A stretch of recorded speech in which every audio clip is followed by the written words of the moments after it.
இப்போ இங்கேருந்து நார்த்துக்கே போங்களேன். 7:30, 8:00 வரைக்குமே உங்களுக்கு வந்துட்டு கொஞ்சம் ரொம்ப டார்க் ஸ்கை வராது. நமக்கு கரெக்ட்டா 7 மணிக்கு டார்க் ஸ்கை வந்துரும்.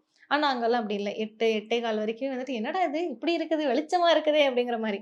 So, when the moon rises, when the moon comes நம்ம என்ன பண்ணணும்னா, கொஞ்சம் கொஞ்சமா நம்மளே செடன்டரி ஆயிடுவோம். 6 மணிக்கு வீட்டுக்கு போறோம், அமைதியா இருக்கிறோம். அப்ப நம்ம கம்மியா தான் சாப்பிடணுங்கிற மாரி ஒரு சிச்சுவேஷன்.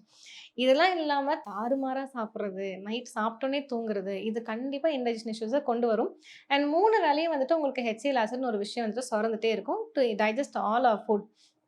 கொழுப்பு சத்த வந்துட்டு டைஜெஸ்ட் பண்றதுக்கு நமக்கு பைல் ஆசிட்ன்னு ஒரு விஷயம் செக்ரீட் ஆகும்.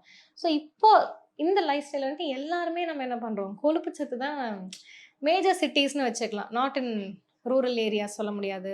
இப்ப நம்ம எல்லாத்துலயும் கேஸ் பார்க்கறனால, இப்ப ஈரோடுனா ஒரு லிமிட்டா சாப்பிடுவாங்க. வீட்டு சாப்பாடு தான் இருக்கும். வீட்டு சாப்பாடுலயே வந்துட்டு சில்லி சிக்கன் அந்த மாரி நெறையா இருக்கும். ரீஃபைண்ட் ஆயில் நெறைய இன்வால்வ்மென்ட் இருக்கும்.